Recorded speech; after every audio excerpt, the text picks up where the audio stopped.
But I just want to say I'm really honored to be with you again, and we'll be with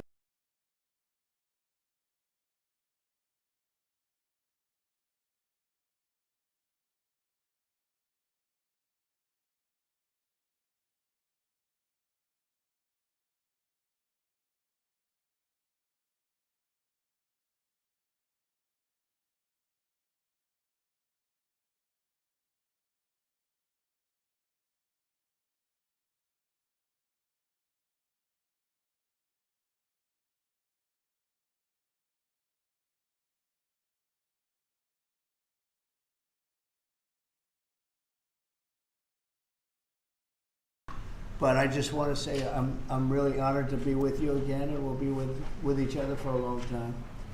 And your loved ones are looking down, and they're very proud. This is the new and improved Oval Office. We had an Oval Office, which was still the Oval Office, so I don't want to disrespect it, but now it's very special. You see what's happened, and everyone loves it. It's all the real deal, 24-karat gold, and people come from all over, and I do believe they're serious. They're not rolling their eyes, you know, the roller of the eyes, but we don't have any of them. And we brought the pictures up. They were in the vaults. Those are pictures of some of our great presidents, a lot of them, and they were in the vaults for over 100 years in many cases. And they were just there, beautiful pictures, works of art. Lincoln, Washington, Thomas Jefferson, Andrew Jackson. That's Monroe of the Monroe Document. All mostly great presidents. We have a couple of none. Yeah, Benjamin Franklin, not a president, but we figure he'd make the cut. You know, I would say, you know, discovered electricity, a couple of other things. But we have a lot of great presidents. But think of it, they've been down there. There's George Washington, the big one. They've been down there for, in some cases, much more than 100 years, and we brought them out. I went through the vaults myself. I spent hours down there looking. That's in between Russia, Ukraine, China, all the other stuff. We do it. I want to thank Doug Collins for being here, the secretary, who's done an unbelievable job. Thank you very much. And JD, thank you very much. You've been fantastic.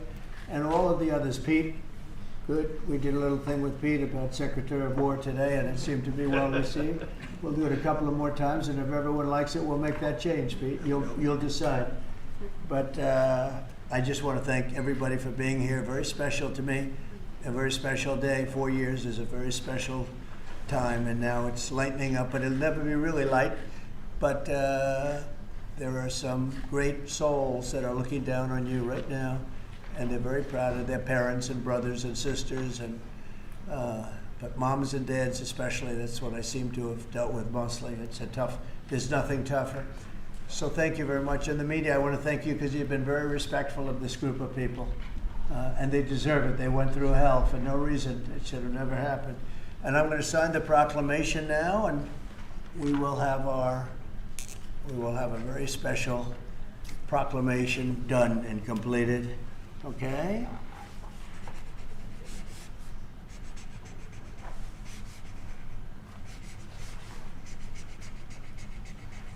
Oh, that's a good one.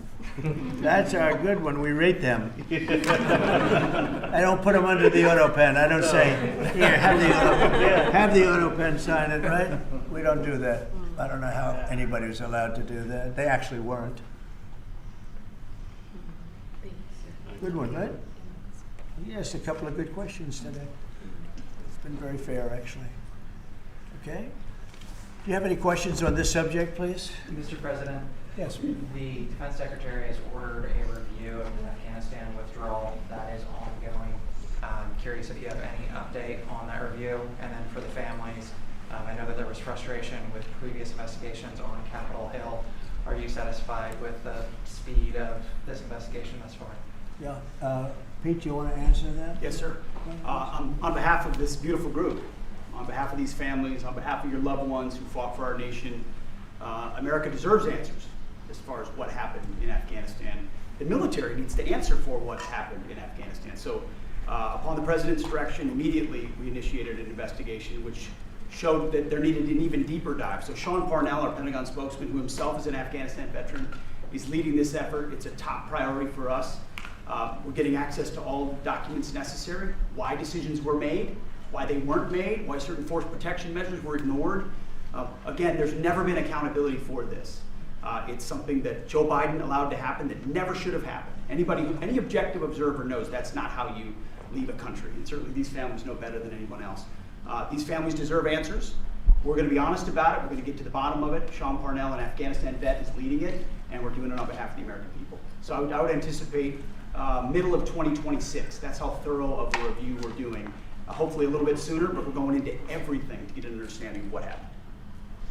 So we remember these great 13 souls, but we also remember the people that were so badly injured, our soldiers, 32 of them approximately. And we're in contact with them always also, but they lost arms and legs, and their faces were blown to pieces, and they're incredible, and they suffer with it. And so we understand that. It should have never happened, should have never been allowed to have happened. And they were in the wrong place. Bagram was the place to be. Big, massive airfield with hundreds of acres surrounding it. Nobody could get near it. And who would not have done that? But we had a bunch of incompetent people running our country. So we are going to talk for a little while. We'll talk about people that I've gotten to know, the sons and daughters and others that died. And there were hundreds of people that died that day, hundreds, many from the other side, needlessly also. They did nothing to hurt anybody. But that was a terrible day, and I think it was the worst day, and in many ways the most embarrassing day in the history of our country. And yet, at the same time, we learned so much that it's, we call it a big lesson. It won't happen again. A thing like that can never be allowed to happen again. Doug, would you like to say something, please? You've been so fantastic at the VA. I appreciate it. Thank you, Mr. President. For these families here, I think you expressed the nation's grief of what happened, and we saw just a tragic mistake that was there. Someone who has been in the military. I was in Iraq and others. But Afghanistan, when you saw that withdrawal, but what you've suffered and went through.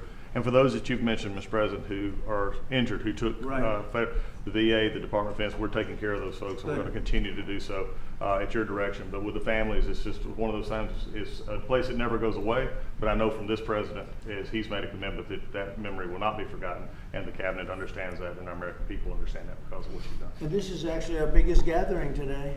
So you must have heard Oval Office, and you said, I want to get there and be with Trump in the Oval Office. But it is a special place. But this is our biggest gathering in terms of the numbers, everybody here, because there was always somebody couldn't be, everybody's here. And that's a great honor. I think it's a great honor.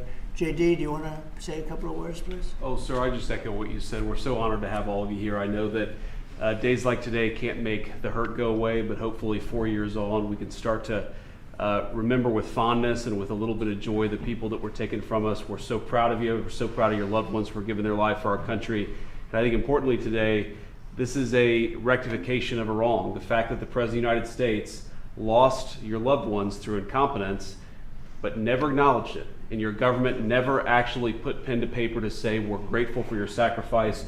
We correct that wrong today, and we're going to keep on fighting to understand, as Pete said, what happened so it never happens to another family again. But God love you all. God bless you. We're so thrilled to have you here in the People's Oval Office. Thank you. Thank you. And I don't think they ever heard from Biden or anybody, did Nope. they ever? You No, never they speak did to not. them. Nobody ever even called you. It's a terrible thing we suffered through for 4 years, so needlessly, yes, ma'am. I wanted to ask about veterans, and I wanted to say I'm so sorry for all of your loss. And I know we've covered it in the media, but I can't imagine what you all have been through, and thank you for being here. I wanted to ask, just on behalf of those veterans who served in Afghanistan and Iraq, and I know we talked about this in the Oval previously, about making sure care for those, for example, exposed to burn pits while serving. Yeah. Making sure that they have the care. Are you considering maybe a streamlined service like the World Trade Center healthcare program, and maybe the Veterans Secretary can comment too, but are you considering something like that to make sure, because it seems We're like they're considering a struggling lot to of get things. care. We take care of our vets. Nobody loves our vets more than me, and we take good care of our vets, great care of our vets. Do you want to just say a couple of words about what we're doing, Doug, please? Yeah, sure, Mr. President. Through the PACT Act and through others with the burn pit, which is something I've been under as well, we're streamlining following the Congress direction, but we're also adding more services. We've included a lot who have been who have applied. We're also streamlining our backlog under President Trump's direction. Also, we took that backlog that was under President Biden was up at over 260,000. We're down now, Mr. President, I get to tell you that under 150,000 in just a little over 6 months. So we're making sure that what was bogged up in a bureaucratic system, we're streamlining it so they get that care quicker, and we're making sure that it is what they need. And then we're also doing that in our hospitals as well, so they get that care quicker, in not only in our hospitals but in our community as well. That's been the biggest difference. We're about the veteran at VA, not about the bureaucracy, so we are making progress there. And the VA has a 93% approval rating. It was down in the low 40s when we did. So I had pretty close to that in the first term. We had a great first term, and it was pretty close to that. And then they took over, and it went down into the 30s, and 20s, and 40s. But it went down at one point to 28 or 29%, which is terrible. They gave away choice and accountability. Choice meaning you have the way to, as a veteran, you can go and you can choose who your doctor is, et cetera, et cetera. They gave that up. And accountability is getting rid of the people that were sadists and really bad people that abused our veterans and really badly abused them. And they got rid of both of them and we put them back. I couldn't believe when they did it. And anyway, but we're now, you've blown everybody away, Doug, at 93%. So we're 93% approval for our vets.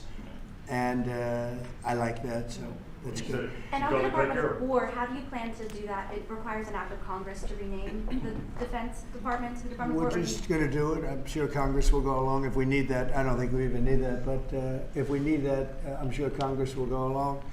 You know, that was the name when we won World War I, we won World War II, we won everything, and just to me seems like just a much more appropriate. The other is defense is too defensive, and we want to be defensive, but we want to be offensive too if we have to be. So it just sounded to me better, really like a better name. Yeah. Mr. President, Steve, go ahead. On your meeting with President Lee of South Korea, did you end up talking about trade, and did you reach any conclusions? Yeah, I think we have a deal done. They had some problems with it, but we stuck to our guns. We are going to, they're going to make the deal that they agreed to make. And he's a very good guy, very good representative for South Korea. It's a very big trade deal. You know, it's the biggest deal they've ever made by far, but it's one of the biggest deals ever made. The biggest deal ever made is the one with the European nations, as you know. The Europe deal is the biggest deal ever made. I think it's the biggest deal ever made, period. And they pay us $950 billion coming into this country. And lots of other things. They're going to buy $750 billion worth of our oil and gas and all of the other things. So it's amazing. Our country is doing so well, so strong now. And you saw where the tariffs came in at $4 trillion, $4 trillion. And they just, the CBO, they just announced it. I told them that was going to happen, but they refused to give us credit for it. Now they're giving us credit because the money is flowing in. They just found $31 billion that nobody knew where it came from. And I said, check the tariff shelf. And they said, how did you know that's where it came from? Well, we're taking in a lot. Look, we were abused by tariffs for many years. Nobody in this country got it. No president got it until I came along. Nobody got it. We were abused by other countries.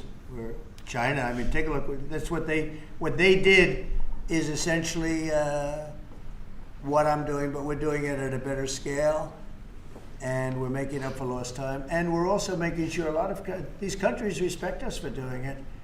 They couldn't believe what they got away with. I mean, I told a couple of people, what do you think? He said, one of them, a prime minister, said to me, I can't believe we got away with it so long. Just couldn't believe it.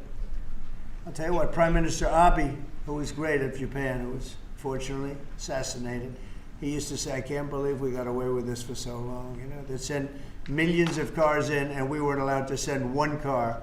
They wouldn't accept one car in Japan, and yet they would send millions and millions of cars into our country.